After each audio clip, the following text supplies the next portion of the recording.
Hi, I would like the world to listen to this video. I'm making this video in English so people can explain to the Dominican Republic or to all the Dominicans around the world and the ones that live in the Dominican Republic why us, when we travel, we need to get a passport. And we need to go to the embassy to do a test, blood. We need to do all kind of tests. If you're gonna get a residence, if you're gonna get a visa to study in the United States of Europe, if you're gonna get into an exchange program on anything, you need to get your ID.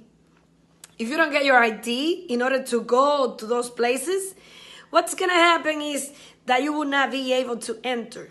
So this video is for you to reflect and to understand why people is confusing humanity with rights. Yes, it's because we as a Dominican has been threatened or whatever is pronounced, we've been threatened basically to the point where we don't want to argue because we don't want to be called racist or we don't want to be called unhumanistic, you know?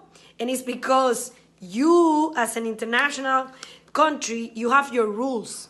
You have your rule in order for any Dominican to go to Europe, to go to the States, to go to France, to Canada, to Germany. You guys, you have your rule in your country. So I would like to ask the world, why do we have to give our sovereignty? I was an exchange student in the United States in 1998, and I got an ID. This is an identification card. Identification card only.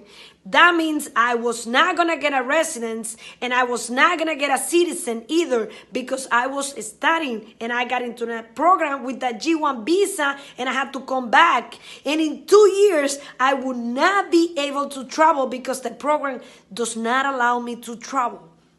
In 2 years after I finished my associate. So, I would like to ask the world, why do we have to stand and support all the threats and all the accusation that the world has put in their hands to say that we are racist? Because we don't let the Haitians to come and have kids for free here just 5 days before delivering the kids, jump into the guagua or jump into a motoconcho, going to the hospital and get free deliveries, where 90% of the women in the Dominican Republic had to pay $1,000 at least to have the right to go to a clinic to get a delivery of the kid with an operation. And for the Haitians are free.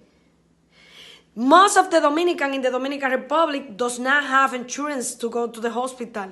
We have 2.5 Dominicans that have nothing and live with $1.5 per day. Per day. If you don't know that, I want you to know that and I want you to share this video because in our country is going on something that is not right. And the Dominicans are getting angry about this situation. We are getting fusion. You guys are creating something here that is gonna end into blood. And the only countries that are gonna be responsible for this is the ONU. Because you guys want to mix something that doesn't match. It doesn't match.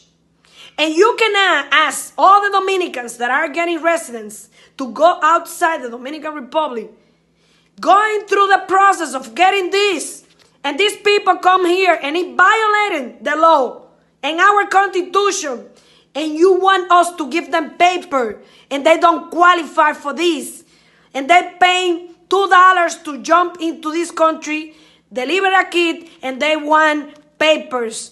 You know what? The last name of any country, of any family, you need to earn it. It's your heritage. Haitians here cannot heritage what they have not put it deep into our culture. Our cultures are different. Dominicans speak Spanish, they speak Creole. Dominican like merengue, they like other type of dance. I don't know what it is. Gaga, palos, all these type of weird things that we don't understand. We don't match each other. We don't understand each other. They like voodoo, we like Christianism. And they are taking our identities, they're diluting. It's not working. It's like when you melt something, this is what is going to happen with the Dominican Republic. It's too much and there are too many. You can't have 20%, 30% of the Haitian population that have across Dominican Republic in the last 7 years, because this is going to dilute. The Dominican Republic is gonna crash.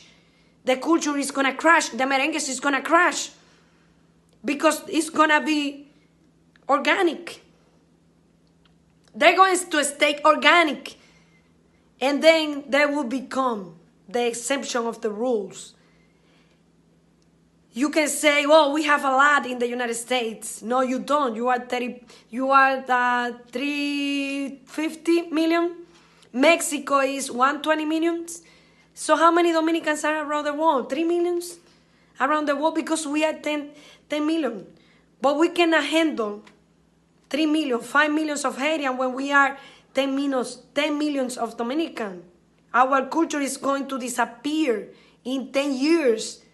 So I really want to talk with somebody in the ONU to explain to them what's going on in here, because they don't understand this culture. And that's why the product fail when they go international, because they think that to sell a bar of soap in Africa is the same to sell a bar of soap in the United States, or sell a bar of soap in Japan. It's not the same. So you trying to do something global that is not going to work, because in marketing, products have what is called segmentation, and they call it location. And you are putting your finger in something that is not going to work and is going to end bad. And you are the only one responsible, because you want to mix something that doesn't have mixture. And the mixture is going to end bad. And you will be the one that is going to be responsible for this. You cannot request to the Dominican Republic what you don't give to the Dominicans.